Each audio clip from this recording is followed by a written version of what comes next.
नमस्कार दोस्तों। इस अध्याय में अपन परीक्षा की दृष्टि से जो महत्वपूर्ण फैक्ट है और जिनसे क्वेश्चन आ सकते हैं उन्हीं फैक्टों को देखेंगे अपन। तो चलिए शुरू करते हैं अपनी वीडियो को। जल संसाधन। जल संसाधन। जल संसाधन। ठीक है, अपवाह तंत्र का विस्तार से अध्ययन करते हैं। आइए हम इस अध्याय में राजस्थान के जल संसाधनों एवं अपवाह तंत्र का विस्तार से अध्ययन करते हैं। अपवाह तंत्र। अपवाह तंत्र से आप क्या समझते हैं? अपवाह तंत्र किसे कहते हैं? किसी मुख्य नदी तथा उसकी सहायक नदियों द्वारा निर्मित जल प्रवाह विशेष व्यवस्था को अपवाह तंत्र या प्रवाह प्रणाली कहते हैं। यह धराती बनावट और भूगर्भिक संरचना से प्रभावित होती है। हम जानते हैं कि जल का सामान्य स्वभाव ढाल की ओर बहना। विद्वानों के अनुसार यह माना जाता है कि आज से 3000 वर्ष पूर्व सतलज, यमुना, प्रागैतिहासिक कालीन सरस्वती नदी राजस्थान से होकर बहती हुई गुजरात में भरूच के पास सरस्वती नदी राजस्थान से होकर बहती हुई गुजरात में भरूच के पास अरब सागर में गिरती थी, लेकिन भूगर्भिक हलचल और जलवायु परिवर्तन के कारण वैदिक संस्कृति की पोषक थी भाई साहब सरस्वती नदी लुप्त हो गई। क्या आप जानते हैं ऐसी छोटी नदियां जो अपने क्षेत्र का जल आगे ले जाकर बड़ी नदियों में उड़ेलती है उन्हें सहायक नदियां कहा जाता है। जल विभाजक रेखा। दो अपवाह क्षेत्रों के मध्य उच्च भूमि जो वर्षा जल को विभिन्न दिशाओं में प्रभावित करती है उसे जल विभाजक रेखा कहते हैं, जैसे राजस्थान में अरावली पर्वत। अब आ रहे हैं फैक्ट। राजस्थान का अपवाह तंत्र। बंगाल की खाड़ी का अपवाह तंत्र। क्वेश्चन आएगा, बताइए निम्नलिखित में से कौन सी नदी बंगाल की खाड़ी में गिरती है या फिर अरब सागर में नहीं गिरती है, ऐसे आएगा। बंगाल की खाड़ी का अपवाह तंत्र अरावली पर्वत से पूर्वी भाग में बहकर अपना जल बंगाल की खाड़ी में ले जाने वाली चंबल, काली सिंध, पार्वती, बनास, बेड़ज एवं उनकी सहायक नदियों को बंगाल की खाड़ी का अपवाह तंत्र कहते हैं। अरब सागर का अपवाह तंत्र अरावली पर्वत से दक्षिण पश्चिम भाग में बहकर अपना जल अरब सागर में ले जाने वाली माही, लूनी, साबरमती, पश्चिम बनास एवं उनकी सहायक नदियों को अरब सागर का अपवाह तंत्र कहते हैं। ठीक है। आंतरिक अपवाह तंत्र ऐसी नदी जो किसी समुद्र तक ना पहुंचकर स्थल भाग में विलुप्त हो जाए या किसी झील में मिल जाए तो उसे आंतरिक भूमिगत अपवाह तंत्र वाली नदी कहते हैं। राजस्थान में बहने वाली घग्गर, बाणगंगा, कांतली, सावी, रूपारेल, मेंढा आदि नदियां आंतरिक अपवाह तंत्र के उदाहरण हैं। घग्गर, बाणगंगा, कांतली, सावी, रूपारेल, मेंढा आदि नदियां आंतरिक अपवाह तंत्र के उदाहरण हैं। बताइए निम्न में कौन सी नदी आंतरिक प्रवाह की नदी है, कैसे भी क्वेश्चन आ सकता है। घग्गर, बाणगंगा, कांतली, सावी, रूपारेल, मेंढा। अरब सागर में माही, लूनी, साबरमती, पश्चिम बनास और बंगाल खाड़ी में चंबल, काली सिंध, पार्वती, बनास, बेड़ज। ठीक है।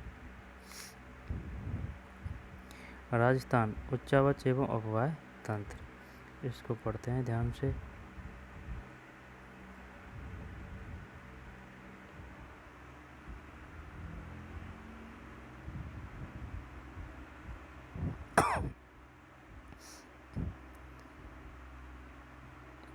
हरा वाला क्या दे रखा है? हरा वाला झीलें। ये तो झीलें हैं, झीलें तो जरा सी है। चलो इसमें से याद कर लेते हैं। लूनी नदी, ठीक है ना, लूनी नदी। सांवर झील, ये कांतली नदी है। फिर साहिबी नदी, हाँ, बाणगंगा नदी। फिर मोरेल नदी, चंबल नदी, फिर चंबल नदी, काली सिंध नदी, बनास नदी, खारी नदी और सावन नदी। पीला पीला क्या है? और सूकड़ी नदी, बाड़ी नदी और सांगी नदी, जवाई नदी, खारी नदी, बनास नदी, पश्चिम बनास, ये पश्चिम बनास नदी, जयसमंद झील, माही नदी, बनास, खारी, सांबर, काली सिंध नदी, पार्वती नदी, चंबल नदी। ठीक है ना। समुद्र तल से ऊंचाई मीटर में। 960, 300, 150 नदी और झील है। अब इसमें पढ़ लेते हैं ध्यान से, है ना। इसमें समझ में आ रहा है, लेकिन राजसमंद माई हैं। सूखड़ी समुद्र तल से ऊंचाई मीटर में, ऊंचाई बता रखा है। जो सबसे ज़्यादा ऊंचाई किधर है? रेड, हाँ ये माउंट आबू, ठीक है ना। इसके बाद में 600, फिर पीला, पीला भाई साहब 600 से 300 है पीला में ऊंचाई, हाँ ये एरिया ऊंचा है। फिर सबसे नीचे कौन सा है? झील है। नदी 150, ये इसका मतलब रेगिस्तान सबसे नीचा है, 150 से 300। चलो आगे चलते हैं। राजस्थान की प्रमुख नदियाँ। चंबल, इस नदी का उद्गम स्थल मध्य प्रदेश में विंध्याचल पर्वत के, अब एक एक नदी को पढ़ना है क्योंकि इसमें सब फैक्ट ही फैक्ट है। इस नदी का उद्गम मध्य प्रदेश में विंध्याचल पर्वत के जानाबाब से है। यह राजस्थान की सबसे लंबी और एकमात्र वर्ष पर बहने वाली नदी है। राजस्थान में यह नदी भैंसोरगढ़ से प्रवेश कर कोटा, बूंदी, सवाई माधोपुर, करौली, धौलपुर जिले में बहने के बाद उत्तर प्रदेश में यमुना नदी में मिल जाती है। इसकी प्रमुख सहायक नदियाँ बनास, पेड़च, कोठारी, काली सिंध, पार्वती आदि है। राजस्थान की औद्योगिक नगरी कोटा इस नदी के किनारे स्थित है। चंबल हो गई। अब आ जाइए बनास पे। बनास, यह चंबल की एक प्रमुख सहायक नदी है। राजसमंद जिले में कमनौर की पहाड़ियों से निकलती है। यह राजसमंद, चित्तौड़गढ़, भीलवाड़ा, टोंक जिलों में बहकर सवाई माधोपुर में रामेश्वर निकट, रामेश्वर के निकट चंबल नदी में मिल जाती है। किसके निकट मिल जाती है? रामेश्वर के निकट चंबल नदी मिल जाती है। इसका जल ग्रहण क्षेत्र राजस्थान में सर्वाधिक है और पूर्णतः राजस्थान में बहने वाली सबसे लंबी नदी है। इसकी लंबाई, काफ़ी बार क्वेश्चन आ गया है, काफ़ी बार, कि पूर्णतः राजस्थान में बहने वाली लंबी नदी कौन सी है? चंबल या फिर बनास? बनास। इसकी लंबाई लगभग 480 किलोमीटर है। बनास, बेड़स, मेनाल नदियों का संगम स्थल, जिसे त्रिवेणी के नाम से जाना जाता है।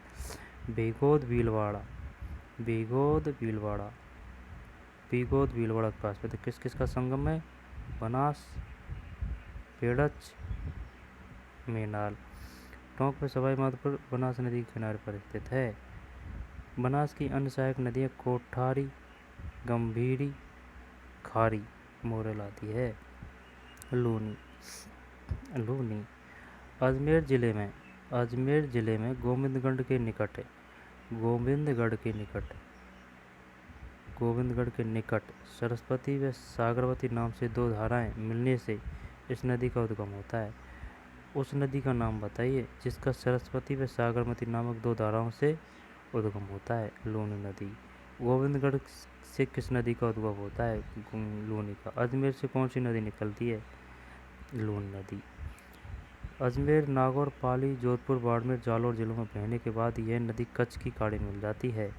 ठीक है ना। अजमेर, नागौर, पाली, जोधपुर, बाड़मेर, जालौर, कच्छ की खाड़ी मिल जाती है। बाड़मेर जिले के बालोतरा तक इस नदी का जल मीठा होता है, बालोतरा तक। इसके बाद जल खारा हो जाता है। इसकी सहायक नदियाँ जोजरी, बाड़ी, जवाई, मीठड़ी, साकरी, सूखड़ी, सागी। इसकी जो सहायक नदी है उनमें ई की मात्रा ज़्यादा लगती है, जैसे कि मीठड़ी, खारी, सूखड़ी, सागी, बाड़ी, ऐसे। गोइया आदि। अब आ जाइए माई पर।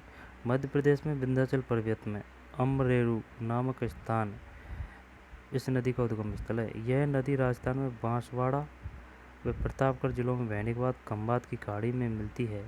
बांसवाड़ा जिले में इस नदी पर माही बाजार सागर बंधा है। इसकी प्रमुख सहायक नदियाँ सोम व जाकम है। माही की सोम व जाकम है। सोम व जाकम किस नदी की सहायक नदियाँ हैं? माही की। दोबारा देख लेते हैं। विंध्याचल पर्वत में अमरेरू नामक स्थान पर इस नदी का उद्गम स्थल है। कहाँ है उद्गम स्थल? विंध्याचल पर्वत में अमरेरू नामक स्थान पर। अमरेरू नामक से कौन सी नदी का उद्गम स्थल है? माही का। यह नदी राजस्थान में बांसवाड़ा एवं प्रतापगढ़ जिलों में बहने के बाद खंबात की खाड़ी में मिलती है।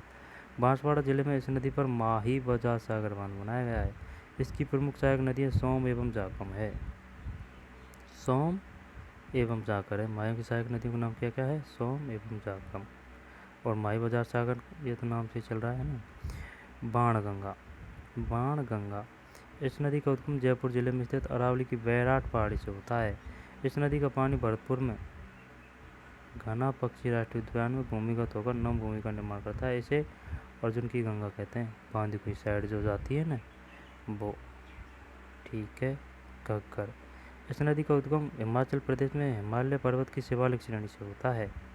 शिवालिक श्रेणी से होता है। उत्तरी राजस्थान में यह नदी हनुमानगढ़ में प्रवेश कर श्रीगंगानगर में भूमिगत हो जाती है। इस नदी को प्राचीन सरस्वती नदी की सहायक माना जाता है। यह राजस्थान की आंतरिक प्रवाह वाली सबसे लंबी नदी है। घग्गर। इस नदी का उद्गम हिमाचल प्रदेश में हिमालय पर्वत की वो ऊपर वाली शिवालिक श्रेणी से होता है। उत्तरी राजस्थान में यह नदी हनुमानगढ़ में प्रवेश कर श्रीगंगानगर में भूमिगत होती है। बताइए गंगा नदी किस जिले में भूमिगत होती है? तो श्रीगंगानगर में तो प्रवेश करती है और श्रीगंगानगर में श्री हनुमानगढ़ में प्रवेश और श्रीगंगानगर में भूमिगत हो जाती है। इस नदी को प्राचीन सरस्वती नदी की सहायक माना जाता है। किसको? घग्गर को। घग्गर को। यह राजस्थान का आंतरिक प्रवाह वाली सबसे लंबी नदी है। आंतरिक प्रवाह कोई दिक्कत नहीं है। राजस्थान की प्रमुख नदी घाटी परियोजनाएं। अब इस पे आ जाइए भाई साहब।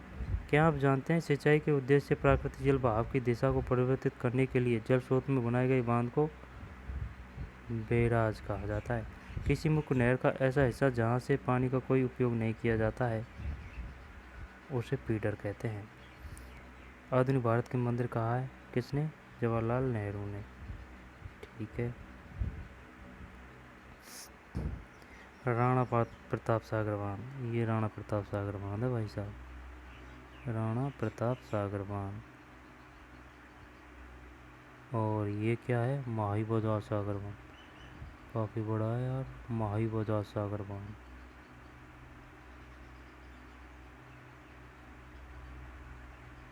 माही बजाज सागर बांध और राणा प्रताप सागर बांध। चंबल परियोजना। ठीक है। पहली आ रही है चंबल। यह परियोजना राजस्थान और मध्य प्रदेश राज्यों की संयुक्त परियोजना है। राजस्थान और मध्य प्रदेश राज्यों की संयुक्त परियोजना है। इस परियोजना के अंतर्गत कुल 4 बांध बनाए गए हैं। इनमें एक गांधी सागर बांध है जो मध्य प्रदेश के मंदसौर जिले में जिले में। ठीक है। मध्य प्रदेश मंदसौर जिले में गांधी सागर बांध है। अन्य 3 बांध राजस्थान में है। राणा प्रताप सागर बांध चित्तौड़ में। ठीक है। नाम से ही पता चल रहा है। जवाहर सागर बांध कोटा बैराज बांध कोटा जिले में है।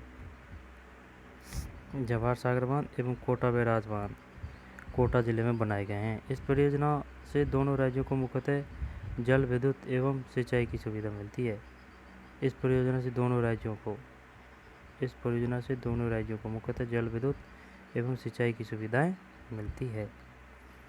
ये तो भाई साहब राणा प्रताप सागर बांध है चित्तौड़गढ़ में। और माही बजाज सागर बांध माही बांसवाड़ा। माही बजाज सागर बांध बांसवाड़ा में माही नदी पर परियोजना स्थित है। यह राजस्थान और गुजरात राज्यों की सम्मिलित परियोजना है। इससे दोनों राज्यों में सिंचाई और पेयजल की सुविधा उपलब्ध हो रही है। कौन कौन सी? सिंचाई की भी हो रही है और पेयजल की भी हो रही है। किससे? माही बजाज सागर परियोजना से। जल विद्युत का उत्पादन भी इस परियोजना। यार गजब। जल विद्युत भी हो रही है और सिंचाई भी हो रही है और पेयजल की व्यवस्था हो रही है। किससे? माही बजाज सागर परियोजना राजस्थान और गुजरात। बीसलपुर परियोजना राजस्थान के टोंक जिले के टोडा रायसिंह नगर के पास बीसलपुर गांव में बनास नदी पर मुख्यतः पेयजल के उद्देश्य से इस परियोजना का निर्माण किया गया। इस परियोजना से राज्य के जयपुर, अजमेर, टोंक सहित कई अन्य क्षेत्रों को पेयजल उपलब्ध कराया जा रहा है। बीसलपुर परियोजना कहाँ है? बीसलपुर गांव में है। लेकिन किस नदी पर बनाया गया है बांध? बनास नदी। और जयपुर, अजमेर, टोंक को पेयजल उपलब्ध कराया जा रहा है। पेयजल ही मिलता है बस, और कुछ नहीं है। जैसे कि लाइट बनती हो वगैरह, पेयजल उपलब्ध कराया जा रहा है। सरदार सरोवर परियोजना गुजरात, मध्य प्रदेश, महाराष्ट्र और राजस्थान। महाराष्ट्र भी है इसमें। राज्यों की संयुक्त परियोजना का निर्माण गुजरात में नर्मदा नदी पर किया गया है। इस परियोजना से राजस्थान के दक्षिण पश्चिम में एक नहर बनाकर लाए गए जल से इस परियोजना से राजस्थान के दक्षिण पश्चिम में एक नहर बनाकर लाए गए जल से बाड़मेर और जालौर, ठीक है ना, बाड़मेर और जालौर जिलों में सिंचाई एवं पेयजल सुविधा मिलती है। इसके अतिरिक्त राज्य में विकसित अन्य नदी घाटी परियोजना पाली जिले में पाली जवाई नदी पर जवाई परियोजना, डूंगरपुर जिले में सोम नदी पर सोम कमला अम्बा परियोजना डूंगरपुर जिले में, और उदयपुर जिले में मानसी बाकल परियोजना तथा प्रतापगढ़ जिले में जाखम नदी पर जाखम परियोजना। तो दोबारा देखते हैं, पाली में जवाई और डूंगरपुर में सोम नदी पर सोम कमलाम्बा परियोजना, उदयपुर जिले में मानसी बाकल तथा उदयपुर जिले में मानसी बाकल तथा ठीक है ना, उदयपुर जिले में मानसी बाकल परियोजना है, कहाँ है, उदयपुर जिले में, तथा प्रतापगढ़ जिले में जाखम नदी पर प्रतापगढ़, ये कंफ्यूज करेगा, इसमें से ही आएगा क्वेश्चन क्योंकि वो तो पता है। पाली जवाई इसमें कोई दिक्कत नहीं है, पाली जवाई ठीक है। और डूंगरपुर जिले में सोम नदी पर सोम कमला अम्बा ठीक है। उदयपुर जिले में मानसी बाकल तथा प्रतापगढ़ जिले में जाखम नदी पर जाखम परियोजना आदि है। उदयपुर जिले में मानसी बाकल।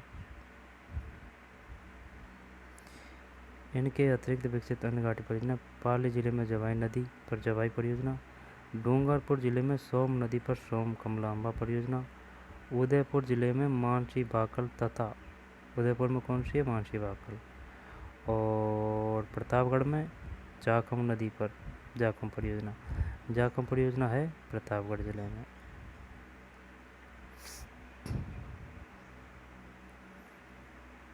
फिर गंग नहर। राजस्थान में नहरों द्वारा जलापूर्ति का कार्य स्वतंत्रता से पहले ही आरंभ हो गया था। बीकानेर के तत्कालीन महाराजा गंगा सिंह जी ने पंजाब में सतलज नदी पर फिरोजपुर के निकट एक बांध बनवाया। वहाँ 1927 ईस्वी में एक नहर बनाकर पश्चिमी राजस्थान में पानी लाया गया। यह राजस्थान की पहली नहर है। वर्तमान इस नहर से श्रीगंगानगर जिले में सिंचाई होती है। बताइए गंग नहर से वर्तमान कहाँ सिंचाई होती है? 1962 श्रीगंगानगर जिले में। और गंग नहर का निर्माण कब किया गया? 1927 में। और पंजाब में सतलज नदी पर फिरोजपुर के निकट एक बांध बनाया गया है। वहाँ से आ रही है। महाराजा गंगा सिंह जी ने पंजाब में सतलज नदी पर फिरोजपुर के निकट एक बांध बनवाया। वहाँ से 1927 ईस्वी में एक नहर बनाकर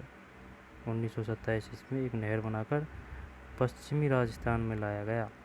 यह राजस्थान की पहली नहर है। वर्तमान से नहर से श्रीगंगानगर जिले में सिंचाई होती है। ठीक है। और वहाँ से 1927 ईस्वी में एक नहर बनाकर पश्चिम राजस्थान में पानी लाया गया।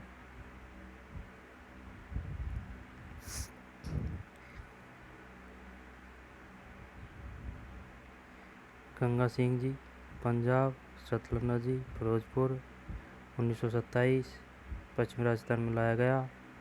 श्रीगंगानगर जिले में सिंचाई होती है। इंदिरा गांधी नहर। राजस्थान के रेगिस्तान क्षेत्रों में जल उपलब्ध कराने के उद्देश्य से सब जानते हैं। 1948 बीकानेर के तत्कालीन इंजीनियर कंवर सेन। फिर 1952 में पंजाब सतलज में ब्यास नदी के संगम पर हैरी के बैराज नामक बांध पर काम हुआ। हैरी के बैराज से हनुमानगढ़ के मसीतावली तक 204 किमी फीडर नहर है। हैरी के बैराज से हनुमानगढ़ के मसीतावली तक 204 किमी फीडर नहर है। कितनी? 204। मुख्य नहर की लंबाई 650 मान लें तथा वितरकों की लंबाई 8000 किमी, जिनसे लगभग 19 लाख हेक्टेयर क्षेत्र में सिंचाई होती है। नहर का अंतिम बिंदु वर्तमान में बाड़मेर के गडरा रोड तक है। यह एशिया की सबसे बड़ी नहर प्रणाली है, जिसे मोरूगंगा भी कहा जाता है। यदि इस नहर को आगे बढ़ाकर गुजरात में कांडला बंदरगाह तक जोड़ दिया जाए तो इसमें छोटे जहाज एवं नावों का संचालन किया जा सकता है। थार के मरुस्थल का ढाल पश्चिम में होने के कारण पूर्वी भाग में पानी लाने के लिए अब तक कई उत्पात यानी कि लिफ्ट नहरें बनाई गई है। इंदिरा गांधी नहर के कारण क्षेत्र में कृषि विकास, मरुस्थल प्रसार पर रोक, सूखे एवं अकाल पर नियंत्रण, पेयजल, जल विद्युत उत्पादन, पशुधन विकास, मत्स्य पालन एवं पर्यटन विकास आदि संभव हुआ है। ठीक है ना।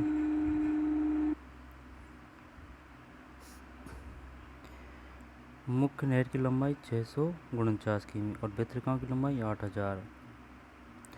नहर का अंतिम बिंदु वर्तमान बाड़मेर के गडरा रोड तक है।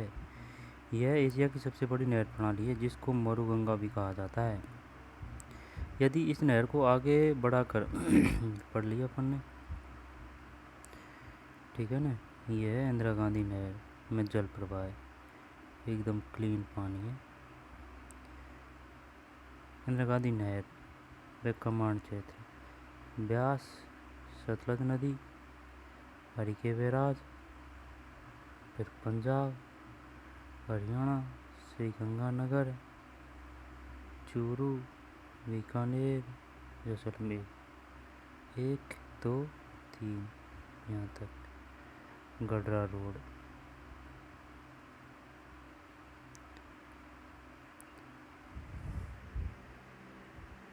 बनाने का सुझाव सर्वप्रथम 1948 में बीकानेर के तत्कालीन सिंचाई इंजीनियर कंवर सेन ने। ठीक है। गंग नहर में गंगा सिंह नाम मैच हो रहा है। और हरिके बैराज से हनुमानगढ़ के मसीतावली तक 204 किमी फीडर नहर है ना। और मुख्य नहर की लंबाई 649, पेतरगांव की 8000, 19 लाख हेक्टेयर क्षेत्र में। अंतिम बिंदु बाड़मेर के गडरा रोड तक और मरुगंगा भी कहा जाता है। हरिके बैराज के पास किन दो नदियों का संगम हो रहा है? इंदिरा गांधी नहर से राजस्थान के किन जिलों में सिंचाई सुविधा मिल रही है?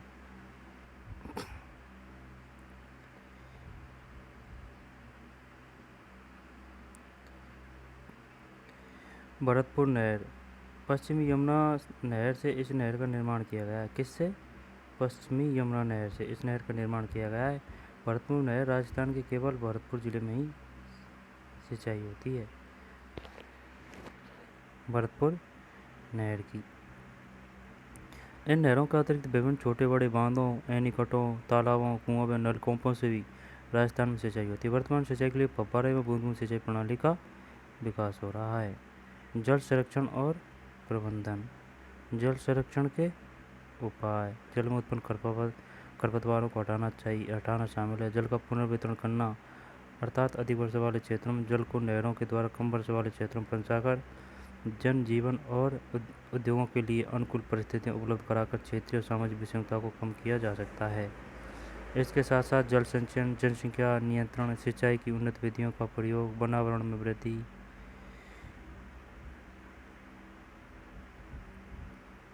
उदयपुर में ऐतिहासिक जल प्रबंधन प्रणाली। एक अध्ययन। सिंह ने 1687 से 1691 में तक गोमती नदी पर करवाया, जो विश्व के मीठे पानी की सबसे बड़ी मानव निर्मित झील मानी गई है। यह है जयसमंद झील। उदयपुर शहर के पश्चिम तरफ 6 किलोमीटर दूर पर स्थित चिकलवास गांव के समीप आहड़ नदी पर महाराणा फतेह सिंह जी द्वारा एक बांध बनाया गया है। एक बांध बनाकर वर्षा ऋतु में प्रवाहित अतिरिक्त जल को फतेह सागर पहुँचाने के लिए चिकलवास नहर का निर्माण किया। इस नहर निर्माण से फतेह सागर में आहड़ नदी का पानी 118 वर्ष पहले पहुँचा दिया गया। 118 वर्ष। 470 वर्ग किलोमीटर पहले घाटीकरण में से जलाशयों का निर्माण तथा नदियों को आपस में जोड़कर यहाँ के तत्कालिक शासकों ने स्थानीय स्तर पर उपलब्ध वर्षा जल प्रबंधन एवं संरक्षण का प्रशंसनीय कार्य जनहित में किया, जो आज भी सुचारू रूप से चल रहा है। उदयपुर बेसिन में गोवर्धन सागर, दूध तलाई, पिछोला झील, अमरकुंड, कुमारिया तालाब, रंग सागर, स्वरूप सागर, फतेह सागर जलाशयों का निर्माण जल प्रबंधन की दृष्टि से विश्व भर में सर्वोच्च उदाहरण है। ये सब क्या है? गोवर्धन सागर, दूध तलाई, पिछोला झील, अमरकुंड, कुमारिया तालाब, रंग सागर, स्वरूप सागर तालाब है। अमृतसर क्षेत्र में वर्षा ऋतु में बहने वाली नदी मोड़कर मोरवानी नदी में मिला दिया गया। इस प्रकार उभयश्वर क्षेत्र के जल को जना सागर तथा फतेह सागर में पहुंचा दिया गया। उभयश्वर के जल को मोरवानी नदी के साथ मिलाने का कार्य सन 1670 से 85 के बीच किया गया। मेवाड़ के राणाओं एवं महाराणाओं द्वारा उदयपुर में निर्मित झीलें नदी संगम तथा झील संगम का मानचित्र है। गोवर्धन सागर पिछोला में, पिछोला दूध तलाई, पिछोला अमरकुंड, पिछोला कुमारिया तालाब रंग सागर, अमरकुंड रंग सागर स्वरूप सागर फतेह सागर। ये तरह तरह का बनाए हुए हैं, कोई किससे जुड़ रहा है, कोई किससे जुड़ रहा है। ये फतेह सागर झील है, ये पिछोला झील है, राणाओं की नगरी, उदयपुर नदी संगम एवं झील संगम। अपवाह नदी जल का बहता प्रवाह है। अवशेष बचा हुआ, अपशिष्ट अनुपयोग पदार्थ, संरक्षण सुरक्षित रखना, रख रखाव। अभ्यास प्रश्न, बनास व बेडस किस नदी की सहायक नदियां हैं? चंबल की। बनास व बेडस बनास व बेडस किस नदी की सहायक नदी है? चंबल की है भाई साहब। ठीक है। सोमकमल परियोजना डूंगरपुर में है। और नदी का पानी भरतपुर में घना पक्षी राष्ट्रीय उद्यान में नम भूमि का निर्माण करता है। बाणगंगा। इंदिरा गांधी नहर एशिया की सबसे बड़ी नहर प्रणाली है, जिसे मरुगंगा भी कहा जाता है। विश्व की मीठे पानी की सबसे मानव निर्मित झील जयसमुंद को माना जाता है। पंडित जवाहरलाल नेहरू ने नदी घाटी परियोजना को आधुनिक भारत के मंदिर कहा है। जल विभाजक रेखा से आप क्या कहते हैं? जल को विभाजित करने वाली। बनास की प्रमुख सहायक नदियों के नाम लिखिए। कोठारी, गंभीरी, खारी। राजस्थान की प्रमुख नदी घाटी परियोजनाओं के नाम लिखिए। चंबल परियोजना पर निबंध लिखिए, लघु निबंध लिखिए। जल संरक्षण से आप क्या सकते हैं? जल संरक्षण कैसे किया जा सकता है? ठीक है। माई सागर, चंबल, सरदार वगैरह वगैरह।